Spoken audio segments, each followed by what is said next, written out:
वही चीज है, ऐसा नहीं है। आप दोबारा भी बना सकते हो, खत्म हो गया तो बना सकते हो। अच्छा, अब जैसे कहीं कहीं पे सवाल ये होता है कि मैम संतुलित भोजन हम एकदम कितने प्रकार के भोजन को संतुलित भोजन बोलते हैं? कितने प्रकार? नहीं, दाल चावल सब्जी बन की ना, कितने प्रकार के भोजन को संतुलित भोजन बोलते हैं?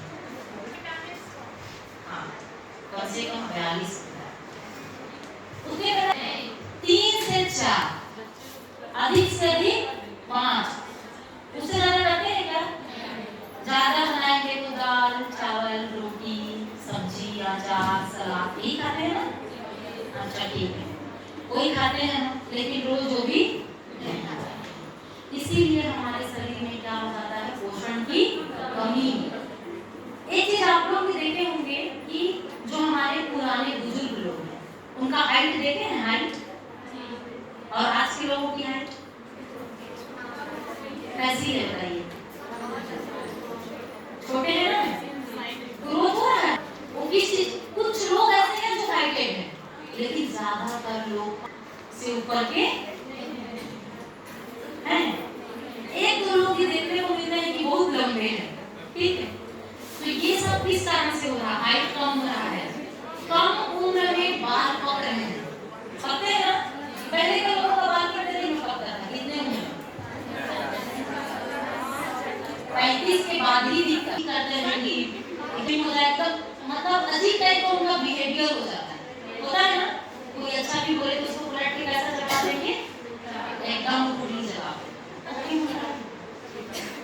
वही चीज हमारे शरीर में पोषण नहीं मिल रहा है, हमको जो विटामिन चाहिए वो नहीं मिल रहा, जिस कारण से हमको वैसे दिनों में क्या होता है? परेशानी होता है, और फिर हमारा जो मानसिक संतुलन वो क्या हो जाता है? खराब हो जाता है, होता है ना? तो अगर महिला स्वस्थ है, अच्छा मान के चलो कोई महिला है उसको खून की कमी है, ठीक है, अगर वो माँ बनने वाली है तो उसका बच्चा स्वस्थ होगा? नहीं होगा ना?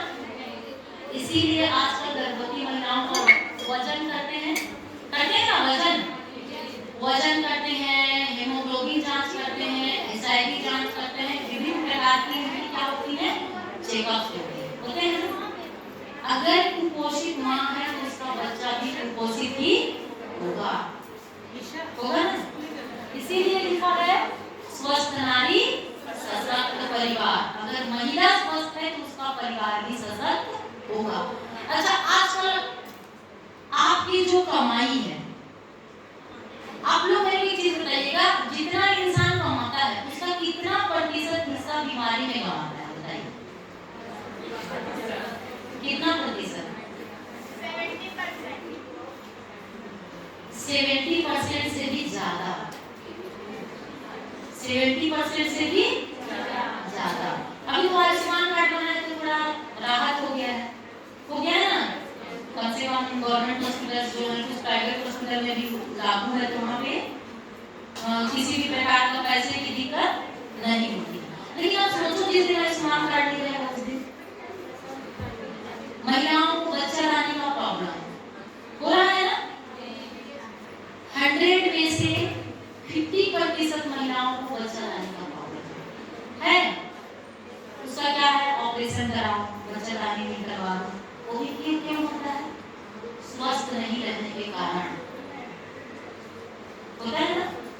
तो पोषण माह चलाया जा रहा है, इसमें आपके गांव में जो चीज भी मिलता है, अब कुछ लोग बोलेंगे कि मैडम हम तो गरीब हैं तो हम कहाँ से अच्छा भोजन कर सकते हैं कि हम अनार जूस वगैरह कहाँ से ले सकते हैं? ठीक है, हम समझते हैं हर किसी के घर की आर्थिक स्थिति अलग अलग होता है ना? नहीं कर सकते, लेकिन अमरूद सबके गांव में मिलता है ना, पपीता मिलता है ना, मौसमी जो फल है, नींबू मिलता है ना? नींबू कभी खाते हो? खाते हो आप लोग? कभी खाते हो? पता लगा किसके मुंह पानी है मिलते हैं ना?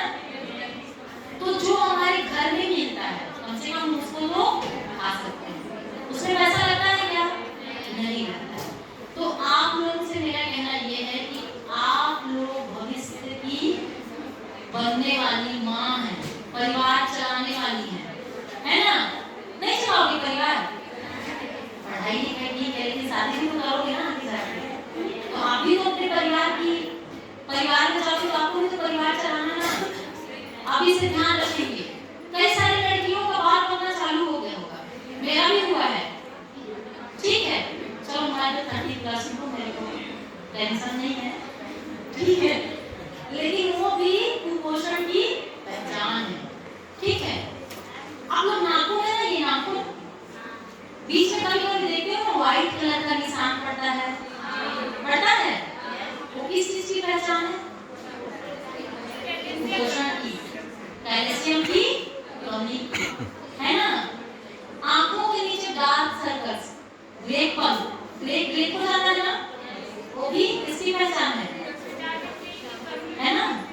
नींद नहीं लेने की वजह से भी डार्क सर्कल्स होते हैं, आंखों के नीचे काले धब्बे पड़ जाते हैं। तो आपको खुद भी स्वस्थ रहना है, सुपोषित भोजन करना है, और अपने घर में जाके अपने मम्मी, भाभी, चाची, मौसी जितने लोग हैं सबको क्या करना है? एक हो गया सुपोषण का बात। 5 मिनट में और आप लोगों का टाइम होगी, कुछ योजनाओं के बारे में बताऊंगी। आप लोग सखी सेंटर का नाम सुने? सखी सेंटर क्या होता है आप बताइए? महिला उत्पीड़न की शिकायत होती है। किस प्रकार का उत्पीड़न होता है? एक आध उदाहरण दीजिए। महिलाओं के साथ कैसी घटनाएं होती हैं? कौन कौन सी घटनाएं होती हैं?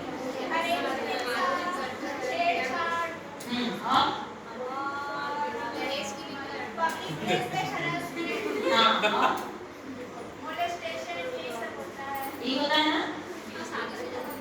अगर आप सिर्फ शादीशुदा महिलाओं के लिए सखी वन स्टॉप सेंटर नहीं है, वो सभी के लिए। महिला बोलने से चाहे वो लड़की हो, चाहे शादीशुदा महिला हो, किसी भी उम्र की महिला वहां जाके अपना शिकायत दर्ज करा सकती है, ठीक है। नाबालिग बच्चियों का भी केस लिखा जाता है, बड़ी महिलाओं का भी लिखा जाता है, जैसे कि सेक्सुअल हैरेसमेंट, समझ रहे ना? और क्या होता है आपका घरेलू हिंसा, दहेज प्रथा, दहेज के कारण भी उत्पीड़न होता है ना। दहेज के लिए लड़कियों को परेशान करते हैं। जैसे मान के चलो आप कॉलेज से निकले, रास्ते में कोई आपको छेड़ रहा है, फॉलो कर रहा है, कुछ भी कर रहा है, तो आप उसके खिलाफ सखी वन स्टॉप सेंटर में जाके केस दर्ज करा सकते हैं। वो सिर्फ महिलाओं के लिए ही है, ठीक है। और इसके बाद एक और है हमारा जो है शक्ति सदन, महिलाओं के लिए संचालित है। शक्ति सदन के बारे में क्या जानते हैं हम लोग? तो जानते हैं पहले से। शक्ति सदन भी सखी सेंटर के जैसे ही काम करता है। जैसे मान के चलो आपको कहीं कोई ऐसी महिला घूमती हुई मिल जाए जिसका आपको लगे कि कोई नहीं है। कभी कभी होता है ना, कोई मेंटल स्थिति ठीक नहीं रहती है, दिमागी हालत को महिलाएं घूमते हुए कहीं से कहीं आ जाती हैं ना। तो अगर वैसी महिलाएं आपको कहीं दिख जाएं तो आप हमको बता सकते हैं, हम उनका रेस्क्यू करके उनको शक्ति सदन में ले जाएं, ठीक है। क्या है, आजकल की दुनिया ऐसी हो गई है कि अच्छी तो अच्छी महिलाएं, मानसिक रूप से विक्षिप्त महिलाएं भी सुरक्षित नहीं है। आजकल क्राइम इतने अपने चरम सीमा पे है कि वो अच्छा बुरा का पहचान करना भूल गए हैं लोग, चाहे वो पगड़ी हो, चाहे वो जैसी भी। समझ रहे हैं? दुर्गा और काली कहते हैं, ज्ञान मांगना है तो किसके पास आते हैं? सरस्वती माता के पास। तो सारा चीज देने वाली तो देवियां ही है, तो फिर हम क्यों करें? डरना चाहिए हमको? नहीं डरना चाहिए ना। आपके गांव में भी कुछ अगर ऐसा हो रहा है, कोई अपराध हो रहा है, तो आप एक जागरूक होने के, आप लोग पढ़े लिखे हैं, तो आप हमको बता सकते हो कि नहीं बता सकते? बता सकते हो।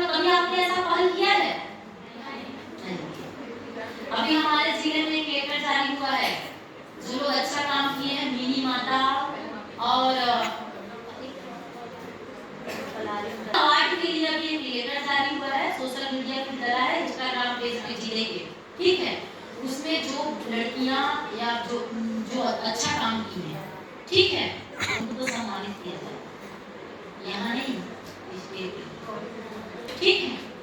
सखी सेंटर के बारे में जान गए, शक्ति सेंटर सदन के बारे में जान गए, घरेलू हिंसा का आपको समझ रहे हैं। उसके लिए हमारे यहाँ एक योजना संचालित है, नवा अभियान। क्या नाम है?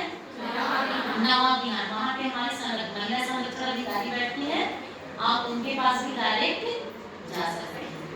और मैं जिस पद में हूँ उसका हमारा जो नियुक्ति हुआ है वो महिला सशक्तिकरण के लिए ही हुआ है, तो आप हमसे भी संपर्क कर सकते हैं। अपने गांव में अगर ऐसा किसी के साथ परेशानी है तो उनको सुझाव तो दे सकते हैं ना, नहीं दे सकते? दे सकते हैं। तो जब हम सशक्त होंगे, पहले तो हम क्या होंगे? स्वस्थ होंगे, उसके बाद हम क्या होंगे? सशक्त होंगे, और जब हम सशक्त होंगे तभी हम सुरक्षित भी होंगे। हमारे पास लड़ने का पावर नहीं रहेगा, लड़ेंगे हैं? अब पता चला हमारे अंदर तो जान ही नहीं है, हम क्या करें? अच्छा खासा कोई भी हमारे सामने खड़ा है, हम तो सोच रहे हैं कि अगर हम पलट के खड़े भी हो गए तो कहीं हम पे भारी ना पड़ जाए। तो सिर्फ तन से सशक्त होना जरूरी नहीं है, मन से भी होना चाहिए ना, ठीक है। महिला हेल्पलाइन नंबर आप लोगों को पता है कितना है? महिला हेल्पलाइन नंबर कितना है बताइए?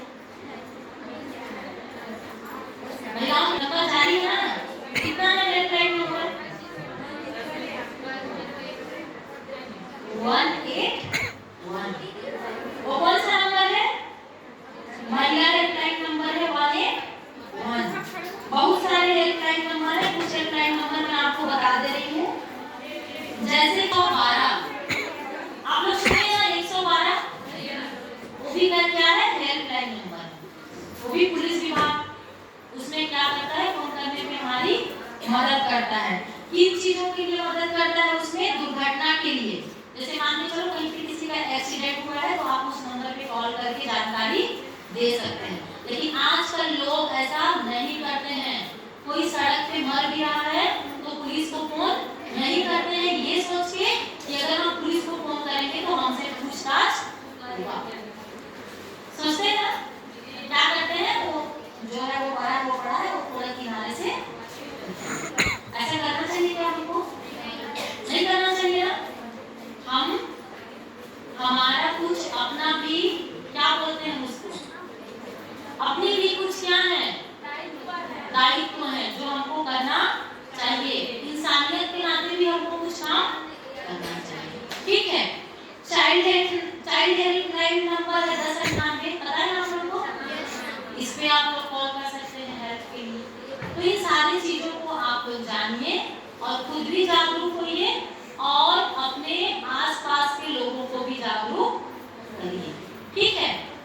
अच्छा, जैसे कि अंतरराष्ट्रीय बालिका दिवस, कोई भी यहाँ पे कुछ बोलना चाहेगा इस पे? कोई बोलना चाहेगा इस विषय में? इसलिए सुना रही हूँ आप लोगों को। बेटी से परिवार चले, बेटी में जगत समाए। बेटी से परिवार चले, बेटी में जगत समाई है। अभिशाप नहीं वरदान है बेटी, अभिशाप नहीं वरदान है बेटी, तभी तो जननी कहलाई है, तभी तो जननी कहलाई है। अगर न होती बेटी तो सोचो क्या क्या होता, अगर न होती बेटी तो सोचो क्या क्या होता। खत्म हो जाता संसार श्री, खत्म हो जाता संसार, सृजन कहाँ से? सृजन का मतलब आपको समझ में? सृजन कहाँ से होता? बेटी से परिवार चले, बेटी में जगत समाई है। अभिशाप नहीं वरदान है बेटी, तभी तो जननी कहलाई है। अगर आए मुसीबत कभी अपनों पर, अगर आए मुसीबत कभी अपनों पर, बेटी सीमा बन डट जाती है। अगर आए मुसीबत कभी अपनों पर, बेटी सीमा बन डट जाती है। बेटी है तो क्या हुआ, बेटी है तो क्या हुआ, बेटा का फर्ज निभाती है। बेटा का फर्ज